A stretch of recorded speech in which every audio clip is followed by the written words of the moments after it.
Hello, you're listening to the OmniTalk Fast 5, brought to you in partnership with Microsoft, the A&M Consumer and Retail Group, Takeoff, Sezzle, and Silk.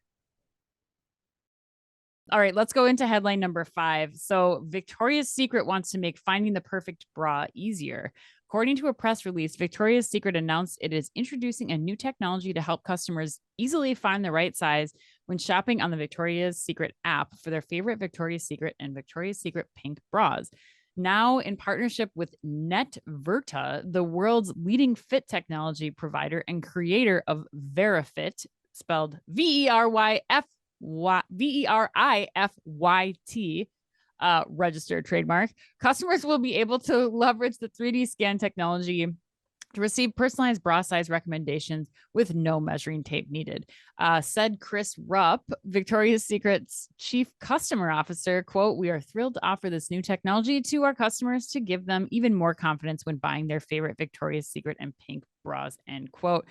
Jonathan, what are this might be a hard question for you personally to answer, but when you're thinking about this kind of fit technology, what are your thoughts on the technology in general as it applies to multiple categories and then here for the Victoria's Secret customer? And how are you thinking about that when clients are asking you about this?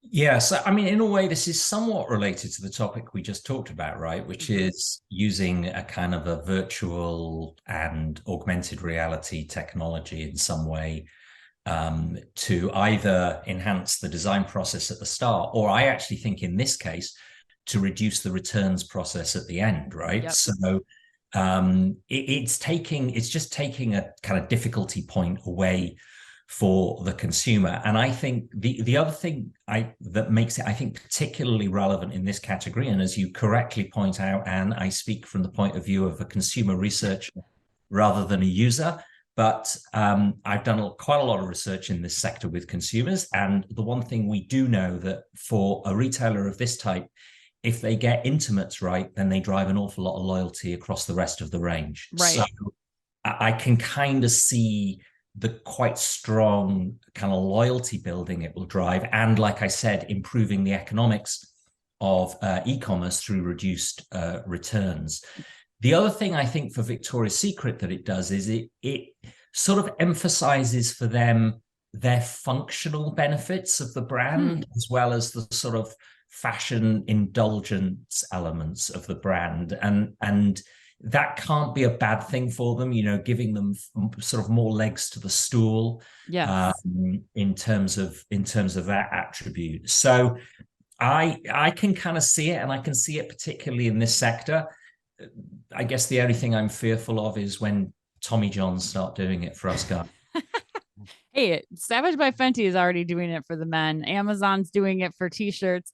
I think you're 100% right, like with your 2 points of, you know, reducing returns and just having confidence in fit regardless of the type of product, because the fit for functional lingerie and the fit for other like just style and fashionable lingerie is completely different in a lot of cases. But Billy, I don't know if you want to comment on that specifically, but I know you had some comments earlier on. So why don't you share with us what you're thinking? My knee-jerk reaction to this was, Yeah. you know, virtual fit technology has been around for a while now. Is this the moment where it's finally going to hit? I hope so. In a popularity sense, right? That was my first thought. I think the application, you know, to Victoria's Secret is especially along the lines of function and everything else that Jonathan was just saying. I agree with that. I do have, though, as a husband and as a father of a daughter, a grave concern with this, which is how is it going to work? Because the photos needed for this, I would think, require a level of intimacy, pun intended or not, that security of the images that are provided to me is of paramount concern. How are you going to do this and recommend a bra without a certain level of exposure in those images, right? That's of concern to me. But then also, as from a business perspective, as a consumer, how are we going, what's the level of effectiveness of this working the first time? If it doesn't work the first time, there's not going to be a second chance for, I would think, the overwhelming number of consumers here. So if this doesn't hit a home run right away for consumers, it's going to be, unfortunately, just more of the same with what a lot of these technologies have been. My personal experience with virtual fit technologies was underwhelming, on its best day. Yeah. So those are the additional, I guess, points I would bring to the table. Yeah, I think you're right. I mean, fit technology has been around for a while. I really believe, I mean, I've said this several times. We had a conversation with Microsoft that we're going to be doing a live event later today. But I think fit technology is going to be one of the most, I guess, prominent technologies that we start to see over the course of the next year. I think you look at the experiences that Savage by Fenty has been able to provide in exactly what you're saying, Billy. Like, I did that test. I took it out. Like, it is giving me a very high degree of accuracy when it's giving me a fit recommendation. And I think, to address your point, I mean, I did the Victoria's Secret one yesterday just to try it out and see. We'll see what I ordered the recommendation. We'll see what happens here. But I think that the other point of this is, like, it's not getting down to a level that's uncomfortable. Like, it's a sports bra. It's, tight fitting t-shirts and stuff. It will be a matter of how precise the technology can get with, a level that lots of people can be comfortable with.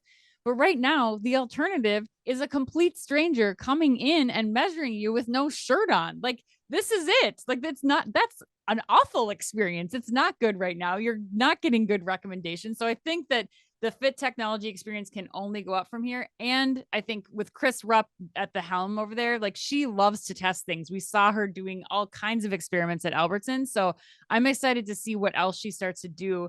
And kudos to her. She's the first one to bring, fit technology to mass retail. Like, this is going to be something really exciting, I think, as kind of an introduction. Chris, are you in agreement with me? I mean, what are your thoughts? Chris tests a lot of things, so. I'm a little more cautious on this than you are, I think. Okay. That'll probably be the last point to cap it off here. I think the point Billy makes is there's still a lot of grunt work that has to be done on the side of the consumer to get the benefit of this. So I think maybe this is like going to help push it over the edge to get it, possibly figure out how to alleviate all those pressures on the consumer side. I hope so, because I think you're right. There's a lot of value to it if you can figure it out. But I still think it's going to take more time than you're describing. But that's just my opinion. So